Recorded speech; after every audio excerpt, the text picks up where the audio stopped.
오늘 이 시간 성령 충만이 나와 무슨 상관인가? 성령 충만이 나와 무슨 상관이냐? 라는 제목으로 하나님의 말씀을 증거합니다. 우리가 나눔교회 7대 영성을 함께 살펴보고 있죠. 지난주에 어떤 말씀을 살펴보았죠? 십자가의 영성. 자, 오늘은 성령 충만의 영성을 살펴봅니다. 세 번째는 전도의 영성, 네 번째는 치유의 영성, 다섯 번째는 나눔의 영성, 여섯 번째는 축복의 영성, 일곱 번째는 종말의 영성입니다. 우리가 지난주부터 7주 동안 나눔교회 7대 영성을 함께 살펴보면서 하나님과의 깊은 관계 속에 들어가는 하나님의 사람들로 세워질 수 있기를 간절히 간구합니다. 영성이란 무엇입니까? 제가 두 가지로 설명을 드렸습니다. 하나님과의 올바른 긴밀한 관계가 영성이라고 했죠. 우리가 영성을 통해 하나님을 인격적으로 더 깊이 만나게 되었습니다. 자, 또 하나는 무엇입니까? 하나님과의 깊은 만남을 통해 이 세상 속에서 하나님의 영광을 드러내는 삶이라는 거예요. 그러니까 영성이라는 것은 하나님과의 관계가 한 부분이고 또 다른 부분은 하나님과의 관계 속에서 삶의 영성이 드러나야 한다는 것이죠. 우리가 진정한 그리스도인이라면 삶 속에서 그리스도인의 합당한 삶이 드러나야 한다는 것이죠. 이것이 삶의 영성이라는 거예요. 영성이 있다라고 말하는 자들이 기도는 열심히 하는 것 같고 하나님과의 관계는 깊은 것 같은데 삶의 열매는 없어요. 이것은 진정한 영성이 아니라는 거예요. 삶은 정말 세상 사람들보다 더 악한 생활, 연약한 생활을 하면서 교회에서는 영성이 있다 말하는 자들이 있다라는 거예요. 그러나 그것은 진정한 영성이 아니라는 것이죠. 하나님이 원하시는 진정한 영성은 하나님과의 관계 회복, 그리고 이 땅에서의 삶의 변화가 나타나야 한다는 것이죠. 자, 오늘은 영성의 두 번째, 성령 충만의 영성을 함께 살펴보겠습니다. 설교자가 설교를 끝나고 내려가면 성도들이 은혜 받았습니다 라는 말을 하고 나옵니다. 설교자는 성도들이 이런 말을 할 때 힘을 얻고 위로를 얻습니다. 설교자가 설교를 했는데 성도들이 그 말씀의 힘과 위로를 얻었구나. 정말 기도하면서 열심히 하나님의 말씀을 연구하고 말씀을 선포해야 되겠구나. 이런 생각을 하게 되어진다는 거죠. 세계적인 부흥사 무디 목사님이 설교를 마치고 내려갈 때마다 어떤 성도가 목사님을 위해 기도하겠습니다 라는 말을 했다는 거예요. 설교를 마치고 내려갈 때마다 목사님을 위해 기도하겠습니다. 이 말이 긍정적인 뉘앙스로 들려질 수 있지만 때때로는 부정적인 뉘앙스로 들릴 수도 있는 거예요. 목사님의 설교가 부족했기 때문에 내가 목사님을 위해 기도하겠다, 이런 부정적인 뉘앙스로도 들릴 수가 있는 거예요. 그래서 이 무디 목사님이 어느 날은 그 성도에게 물어봤대요. 제가 설교가 끝나고 내려갈 때마다 저를 위해 기도하겠다고 하시는데 도대체 뭘 위해 기도하십니까?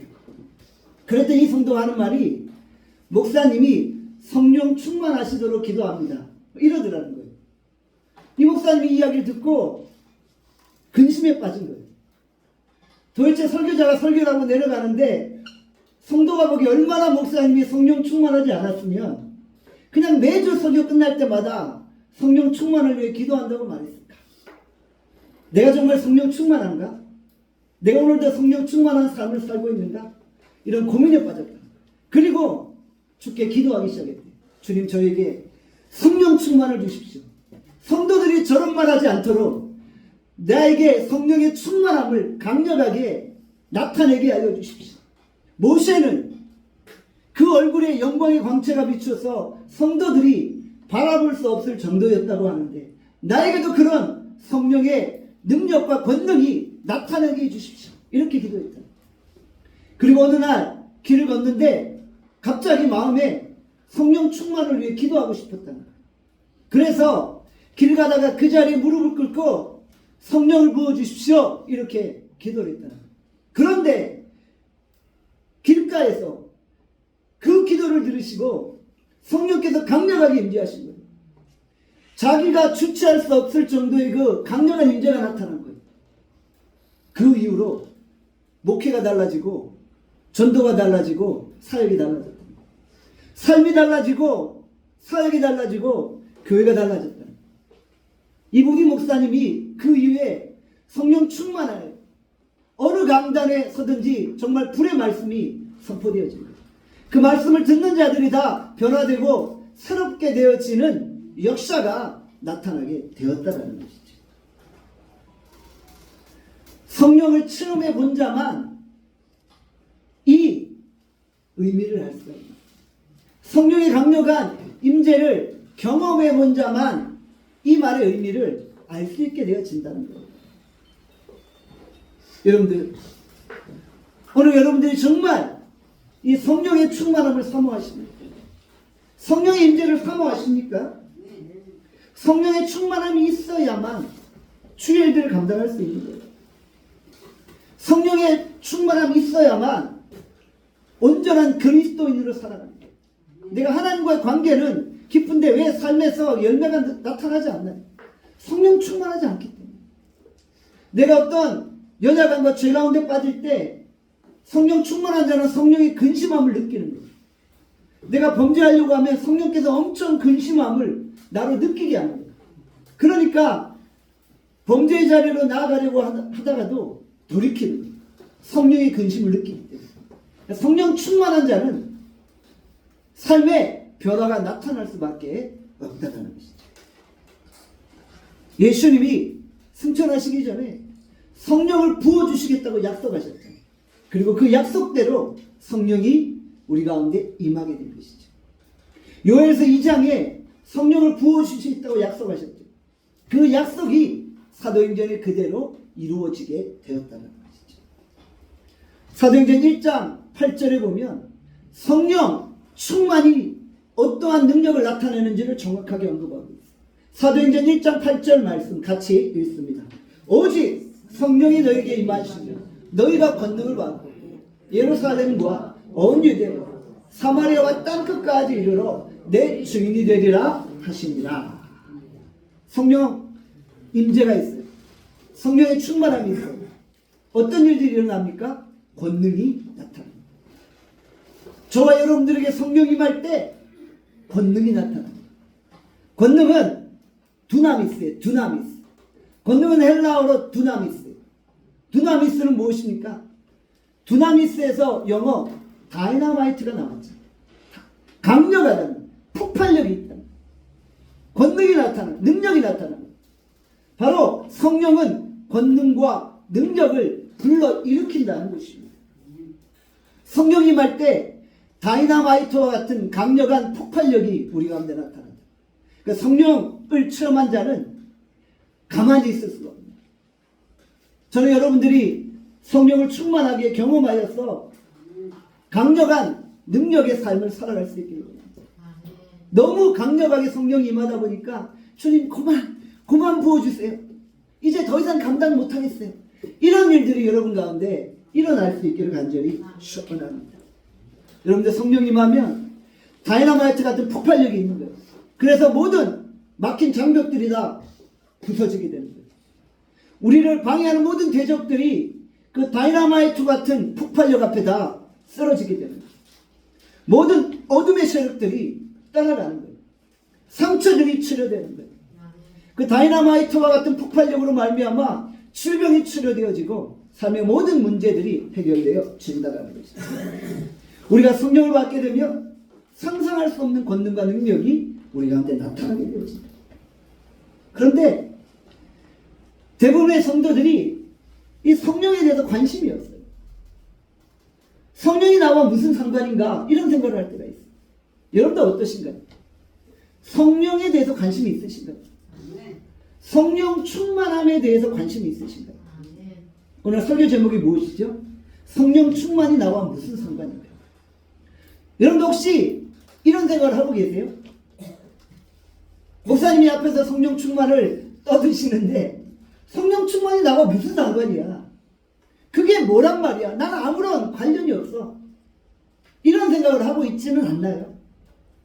저는 여러분들이 성령의 충만, 성령 임재를 경험하고 그 임재 속에 깊이 들어가 계속적으로 성령 충만을 사모하게 되어질 수 있기를 바랍니다. 성령 충만하면 여러분의 삶이 달라져요. 사역이 달라지고 인생이 달라져요.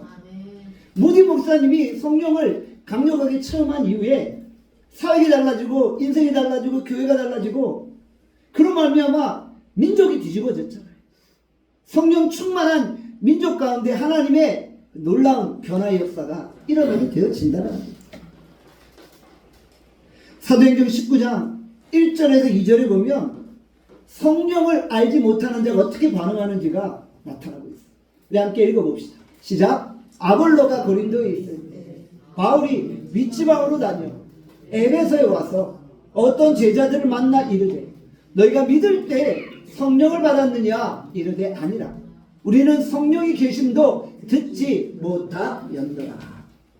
사도 바울이 에베소에 머물게 돼요. 에베소에는 누가 목회하고 있었어요? 아볼로가 목회하고 있었어요. 에베소에서 아볼로가 목회하다가 아볼로가 고린도로 갔어요. 그리고 사도 바울이 잠시 에베소를 방문한 거예요. 그런데 성도들을 보면서 이상함을 느꼈어요. 아니 성도들이 성령을 받지 못한 것 같은 거예요. 그래서 사도 바울이 에베소 교회 성도들에게 물었어요. 너희가 믿을 때 성령을 받았느냐? 그랬더니 아니나 다를까 에베소 교회 성도들이 나 성령이 뭔지 몰라요.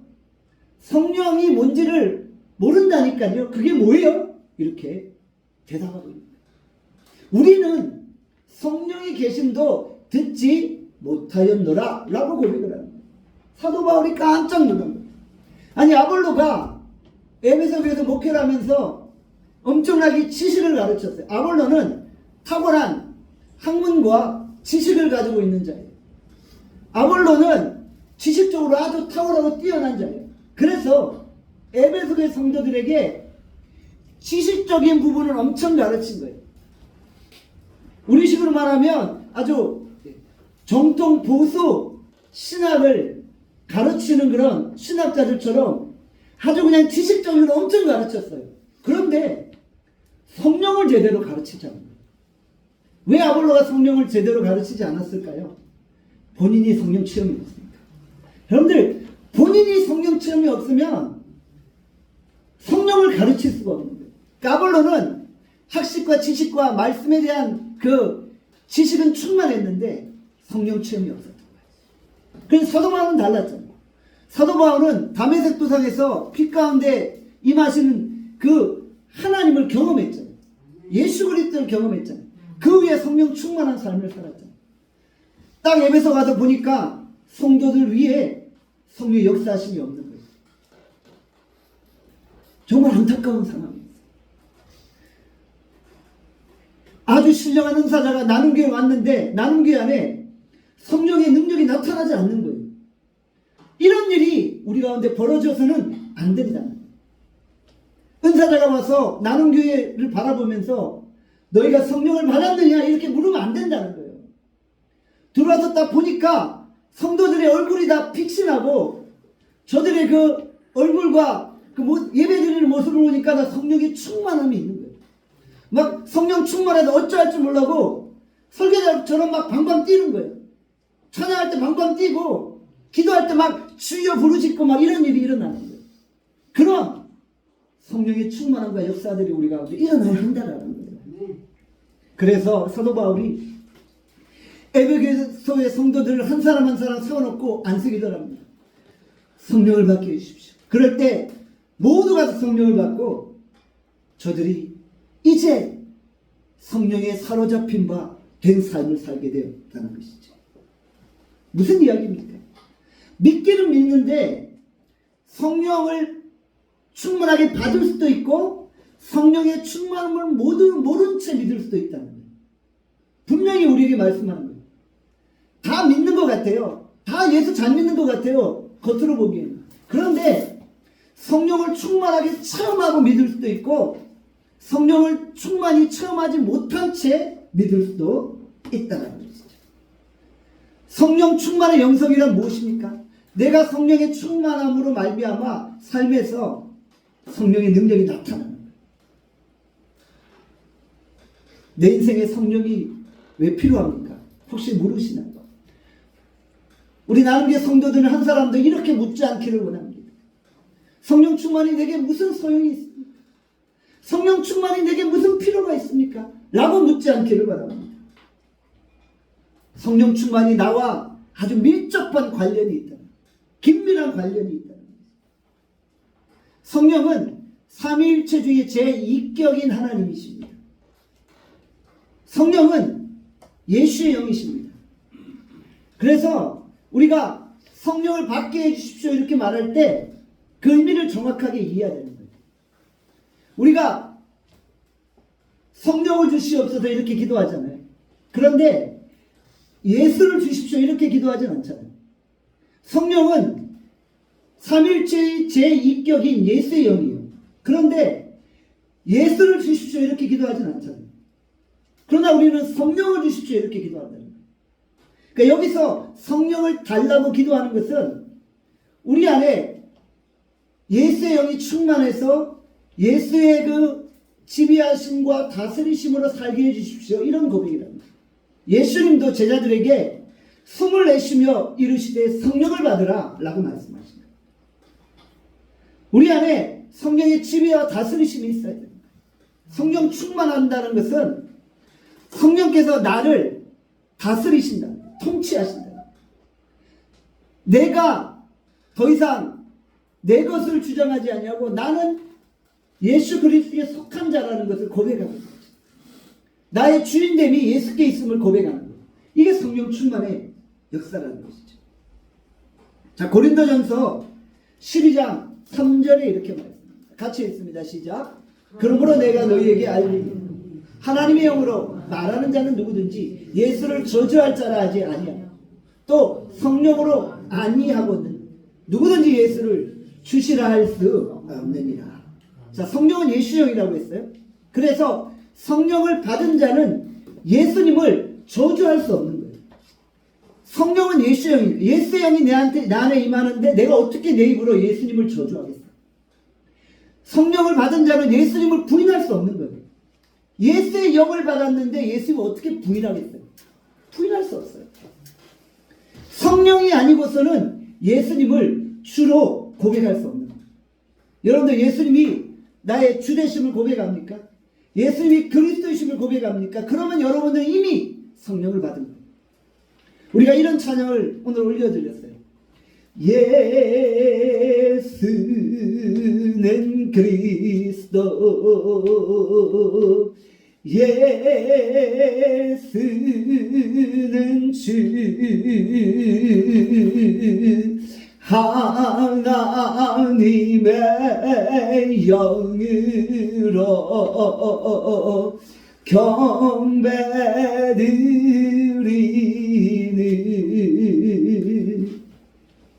예수를 주로 고백하는 것은 성령의 역사로만 가능한 거예요.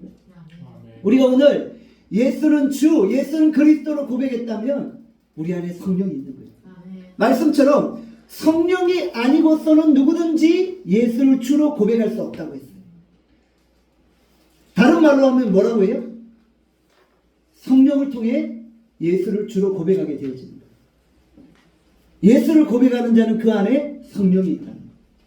여러분 안에 성령이 계심을 믿으시기를 바랍니다. 로마서 8장 9절에도 이런 말씀이 있어요. 우리 함께 읽어봅시다. 시작. 만일 너희 속에 하나님의 영이 거하시니 너희가 육신에 있지 아니하고 영에 있다. 누구든지 그리스도의 영이 없으면 그리스도의 사람이 아니에요. 우리 안에 그리스도의 영, 성령이 없으면 우리는 예수 그리스도의 사람들이 아니에요. 그런데 우리가 예수 그리스도의 사람인 것은 우리 안에 성령이 있기 때문에 성령 안에 거하는 자는 더 이상 육신의 소욕을 따라 살지 않는다. 육신의 생각과 육에 속한 삶을 살지 아니하게 되어진다. 성령 안에 거하는 자는 예수 그리스도의 사람이 되어집니다. 그래서 고린도전서 2장에 보면 육에 속한 사람과 신령한 사람을 비교해서 설명하고 있어요. 고린도전서 2장 14절 말씀 함께 읽겠습니다. 시작. 육에 속한 사람 하나님의 성령의 일들을 받지 아니하느냐. 이는 그것들이 그에게는 어리석게 보이며 또 그는 그것들을 알 수도 없나니 그러한 일은 영적으로 분별되기 때문이다.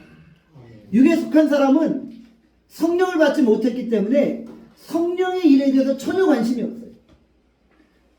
만약에 내가 성령 충만이 나와 무슨 관계가 있습니까? 라고 질문한다면 우리는 육에 속한 사람일 수 있습니다. 성령 충만이 나와 무슨 상관이야? 나는 성령 충만과 아무런 관련이 없어 라고 말한다면 우리가 영에 속한 사람이 아니라 육에 속한 사람일 수 있다. 신령한 사람은 성령을 받고 그 성령의 충만한 가운데 거하게 되어진다는 것이죠. 육에 속한 사람은 하나님의 진리를 아무리 이야기해도 깨닫지 못해요. 그 안에 성령이 없기 때문에. 말씀을 아무리 들어도 도무지 그 말씀이 무슨 의미인지 깨닫지 못하는 거예요. 분별할 수 없는 거예요. 영적인 것들을 알지 못하고 깨닫지 못하고 분별할 수 없는 거예요. 그 안에 성령이 없기 때문에. 그러니까 살아있다나 영적으로 죽은 자와 같은 것이죠. 저는 우리 나눔교회 성도들이 육에 속한 자가 아니라 영에 속한 자, 신령한 자 되어지기를 바랍니다.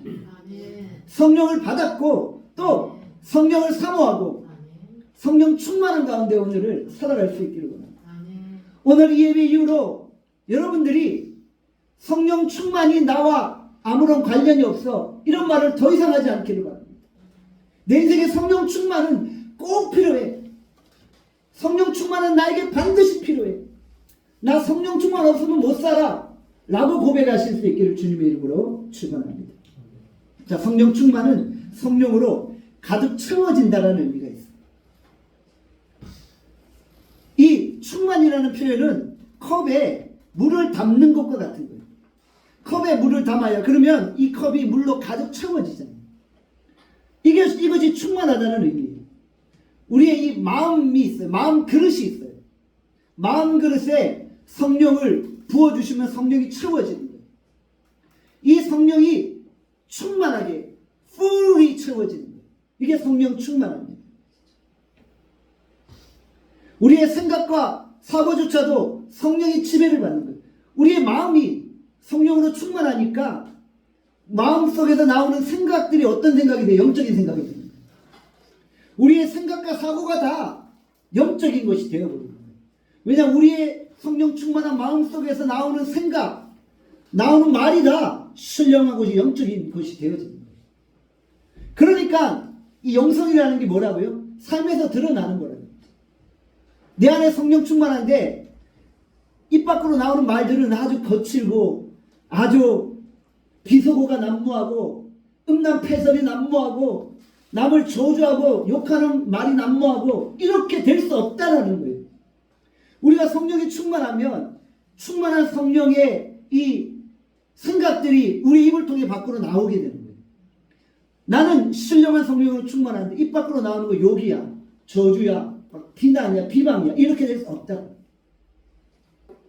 오히려 성령 충만한 자들은 입에서 막 저주와 욕이 나오려고 하다가도 성령의 근심을 느끼고 다시 쏙 들어가는 거예요. 그리고 그 자리에도 엎드려 회개케 되었습니다. 여러분 오늘 우리가 성령으로 충만합니다. 지난주에 우리가 십자가 영성을 봤잖아요. 십자가 영성이 뭐라고 했지? 자기 부인, 자기 포기라고 했죠. 성령 충만 받지 않으면 불가능해요. 나는게 7대 영성은 사실은 다 연결되어진 거예요. 십자가 영성과 성령 충만의 영성을 구분할 수가 없어요. 이게 다 톱니바퀴처럼 연결되어집니다. 십자가 영성을 붙들고 자기를 부인하기 위해서 자기 포기를 위해서는 어떻게 해야 돼요? 성령 충만해야 돼요. 성령 충만하지 않고 어떻게 자기 포기가 가능해요? 성령 충만하지 않고 어떻게 자기를 부인하고 자기 십자가를 지고 예수를 따라가는 불가능해요. 오늘 저와 여러분들이 성령 충만을 더욱 사모하기를 원합니다. 이 성령 충만은 1차원적이지 않아요. 컵은 물을 집어넣으면 물이 다 차면 물이 흘러 넘치잖아요.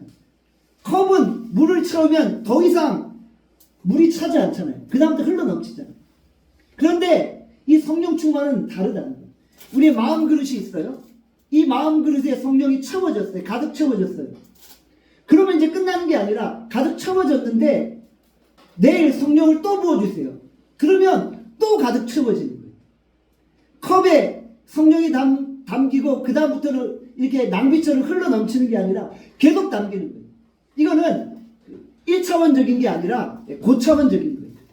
성령 충만한데 또 성령을 부으면 또 성령 충만해져요. 낭비가 아니라 더 성령 충만해져요. 성령 충만에 더 성령 충만이 임했는데 더 부어주시면 더 성령 충만해져요. 그래서 요한복음 1장의 말씀처럼 은혜 위에 은혜가 계속 부어지는 거예요. 이것이 성령 충만이에요. 그래서 성령 충만은 이제 다 채워져서 더 이상 채워질 수 없다라는 개념이 없는 거예요. 우리의 내면에 끊임없이 부어지면 끊임없이 채워지는 거예요. 다 채워진 줄 알았는데 하나님이 또 성령을 부어주세요. 그럼 또 채워지는 거예요. 여러분들 이런 역사가 이런 가운데 일어나기를 바랍니다. 에베소서 5장 18절에 보니까 우리에게 성령을 받으라고 말씀합니다. 같이 읽습니다. 시작.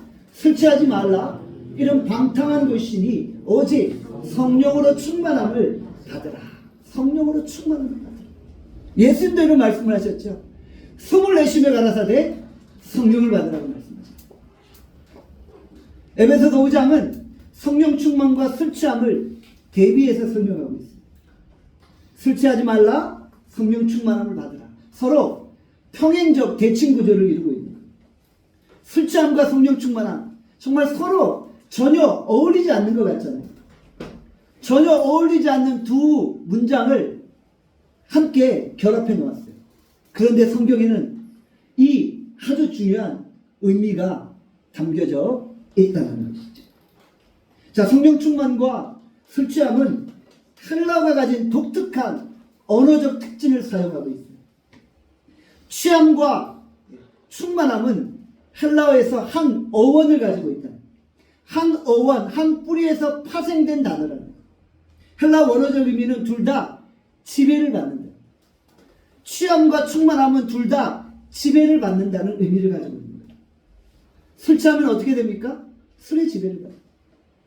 술 취한 사람들은 자기 정신으로 살지 않아요. 술의 정신으로 살아요. 화학성분 ROH, 알코올이 인간의 중추신경을 마비시키는 거예요. 그러다 보니까 인간이 자기의 의지대로 생각하고 행동하는 게 아니라 술의 힘에 의지하여 생각하고 행동하는 거예요. 평소에 너무나도 정말 자상했던 사람이 술에 취해 이성을 잃고 괴팍해지는 경우가 있어요. 술의 힘에 지배를 받는 거예요. 술 마시기 전에 정말 소심했던 사람이에요. 부끄러움이 많았던 사람이에요. 그런데 술만 들어가면 갑자기 용감해지는 거예요. 막 그 술상을 뒤집어 엎고 고성방가를 하고 완전히 이성을 잃어버린 그런 모습들을 드러내요. 지배를 받는다. 술의 지배를 받는다.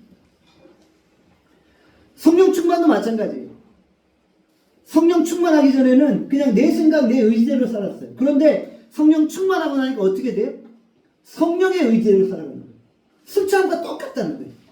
성령 충만하고 나니까 성령의 의지대로 살아가는 거예요. 입에서 뭔가 말이 나오는데 자세히 들어보면 내 말이 아니라 성령이 말하게 하십니다.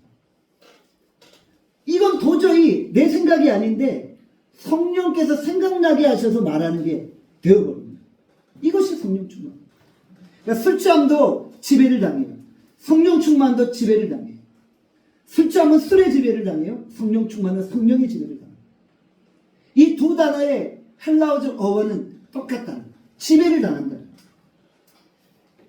성령 충만하면 어떻게 돼요? 내 자아를 다 포기하게 돼요. 옛사람을 다 포기하게 돼요. 그리고 성령의 서역을 따라 살아간다. 예수의 영을 받은 사람들은 이미 정과 욕심을 다 십자가에 못 박았어요. 이제 나라는 자아가 더 이상 없어요. 이제 내가 사는 것이 아니라 내 안에 그리스도가 오늘 나와 함께 사는 거예요. 여러분들 우리가 왜 성령 충만을 받아야 합니까? 성령 충만하면 성령의 지배를 받아 살기 때문에 언제나 기쁨과 감사와 감격이 충만한 거예요. 예수님의 제자들이 성령을 받았어요. 그리고 나니까 그들의 삶이 달라졌다. 성령을 받았는데 삶은 똑같아. 그러면 이것이 성령을 받은 걸까요? 안 받은 거예요. 가짜 성령을 받은 거예요. 가짜 성령. 진짜 성령을 받았는데 삶이 똑같다? 이것은 성령을 결론적으로 안 받은 거라는 겁니다. 성령 받으면 달라지게 돼 있어요. 성령 충만한데 어떻게 안 달라지겠어요? 사도행전 4장 29절에 이렇게 말씀합니다. 같이 읽습니다. 같이 읽겠습니다. 시작. 주여 이제도 그들의 위협함을 굽어보시고 또 종들로 하여금 담대히 하나님의 말씀을 전하게 하여 주시옵소서. 위급한 가운데 저들이 우리를 위협함을 불쌍히 여겨달라고 기도하고 있죠. 그리고 그럼에도 불구하고 담대하게 주의 말씀을 전하게 해주십시오. 성령 충만하니까 담대함이 드러나는 거예요. 성령 충만하기 전에는 숨어 다녔어요. 목숨 부지하려고 도망 다녔어요. 그런데 성령 받고 나니까 담대해집니다. 어떠한 위협함이 와도 굴복하지 않는 거예요. 그리고 담대하게 살아가게 되어진다는 것이죠. 어느 누가 위협해도 쫄지 않는 거예요. 간이 배 밖에 나온 거예요. 간이 막 입으로 튀어나올 정도가 됩니다. 그러니까 어떠한 위협이 와도 전혀 두려움이 없이 걱정 근심 없이 담대해집니다. 다윗이 이런 고백을 했잖아요. 천만인이 나를 둘러 진친다 할지라도 내가 두려워하지 않겠다. 상당한 과장이에요. 사실 천만인이면 대한민국 6분의 1의 인구에 해당돼요. 대한민국 6분의 1의 인구가 나를 애워쌌는데 내가 두렵지 않다? 상당한 과정인데 성령 충만하면 가능하다. 대한민국 6분의 1이 아니라 대한민국 전 인구가 나를 둘러 진쳐도 성령만 충만하면 그 어떤 두려움도 없이 담대할 수 있다. 저 여러분들이 담대함으로 살아가기를 바랍니다. 그러니까 세상에 뭐 어떤 일이 있다고 해서 쫄지 마세요. 회사가 부도난다고 해서 쫄지 마시고요. 주님 붙드세요. 회사가 거의 문 닫는 지경에 이르러도 성령 충만한 자는 담대한 거예요. 저들의 그 위협함을 굽어보시고 나로 담대하게 적들을 대적하게 하옵소서. 이런 일들이 우리 가운데 일어나게 되었습니다. 독일의 신학자 게르하르트 에베링은 성령을 용기라고 표현하고 있습니다. 성령은 용기입니다. 용기. 성령이 임하면 담대해질 수 있습니다. 마음이 연약하고 소심한 분들이 있습니까? 술 먹어야 비로소 막 담대해지는 분들이 있습니까? 술의 힘을 의지하지 마시고 성령의 힘을 의지하시기를 바랍니다. 피곤하고 지친 인생들 있잖아요. 성령 받으면 에너지가 충천합니다. 여러분들 우리가 담대해지려고 성령 받는 게 아니라 성령 받으면 담대해진다. 이런 거예요. 내가 질병으로 고통당하고 있어요. 질병의 치료를 위해서 성령을 받는 게 아니에요. 순서가 잘못된 거예요. 성령 받으면 치유가 나타나는 거예요. 우리의 신앙생활하는 목적이 뭐 성공하려고 신앙생활하나요? 성공하려고 성령 받나요? 병든 자가 있어요. 암에 걸린 자가 있어요. 암을 치료받고 싶어서 성령 받는 건가요? 성령 받으면 치료가 나타나잖아요. 그게 아니라는 거예요. 성령을 사모하기 때문에 그 결과로 치료와 회복이 일어나게 되어집니다. 오늘 우리가 먼저 하나님의 나라와 하나님의 의를 구할 수 있기를 바랍니다. 사도행전 4장 30절에서 31절에 또 이렇게 말씀합니다. 같이 읽습니다. 시작. 손을 내밀어 병을 낫게 하시고 표적과 기사가 거룩한 종 예수의 이름으로 이루어지게 하옵소서 하더라. 빌기를 다하며 모인 곳이 진동하시고 무리가 다 성령에 충만하여 담대히 하나님의 말씀을 전합니다. 성령 충만한 자가 손을 내밀어 안수하니까 병이 낫는 역사가 됩니다.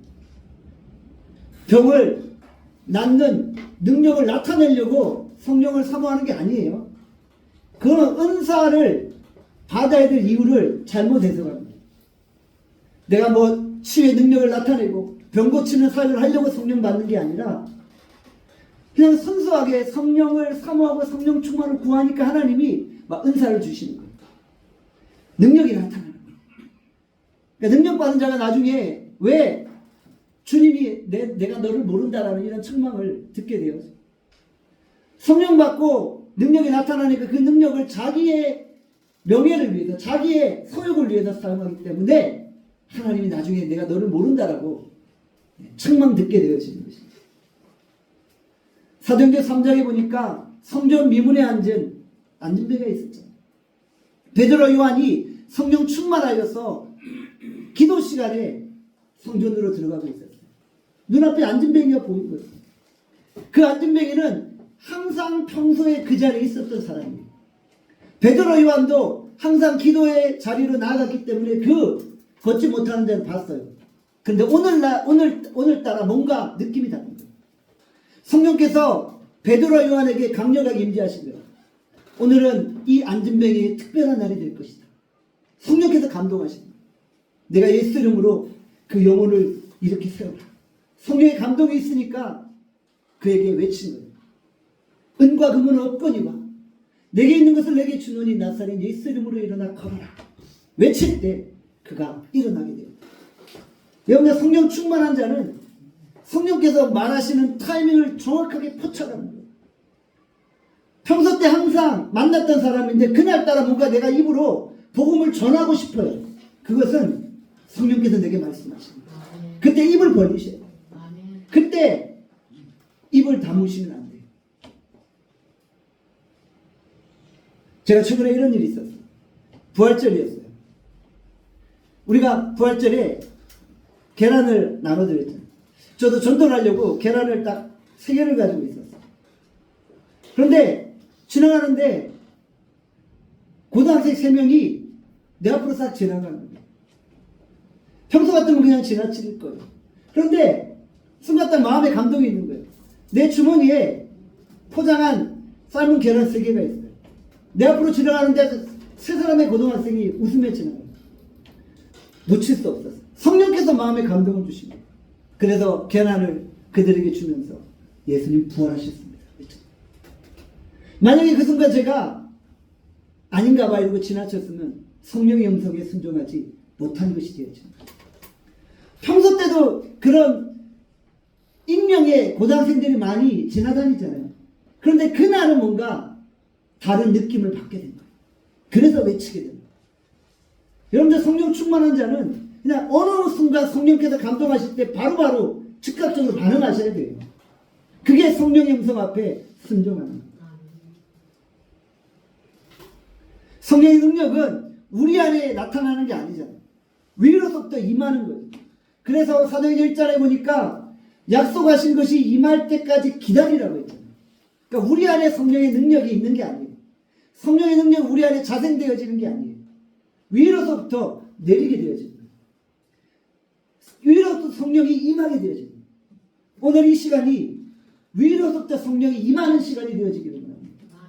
여러분들이 성령의 충만함을 다 경험하시기를 바랍니다.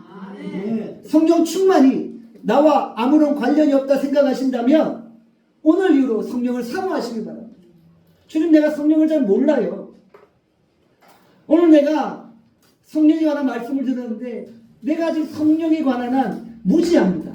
긍휼히 여겨주시고 주님, 성령을 받게 해주십시오. 사모하여 기도하시기를 바랍니다.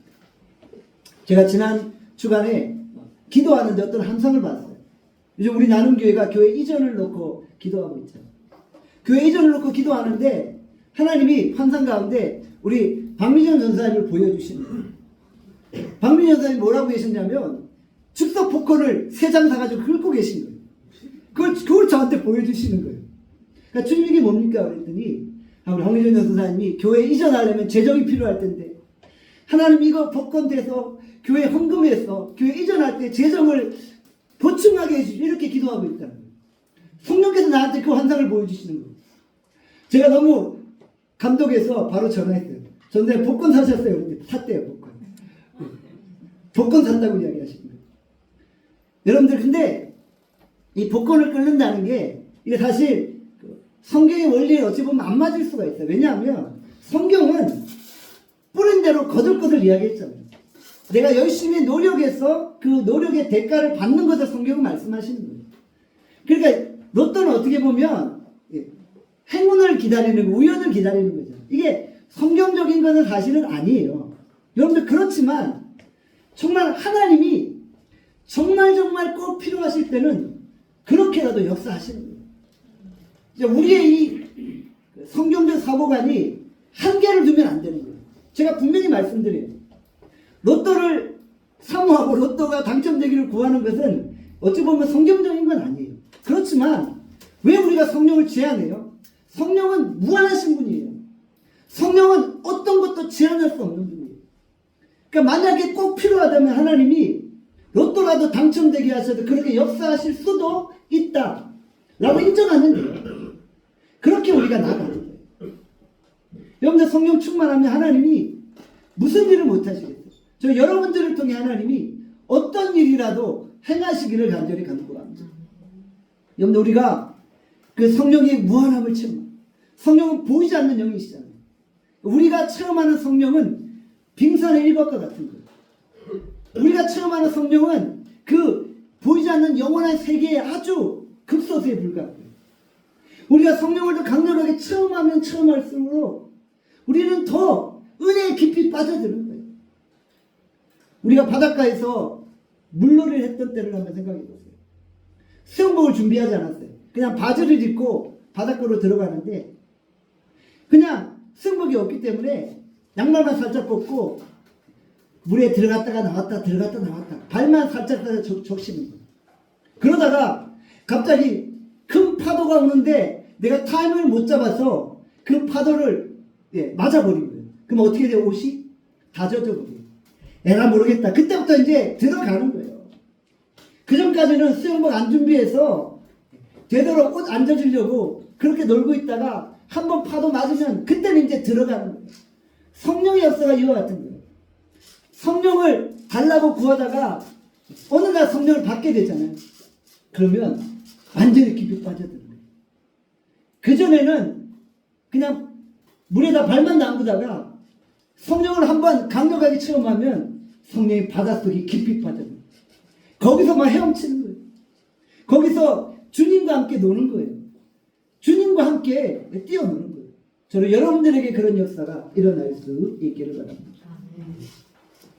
오늘 우리가 어떻게 성령 충만함을 받을 수 있습니까? 사모하는 거예요.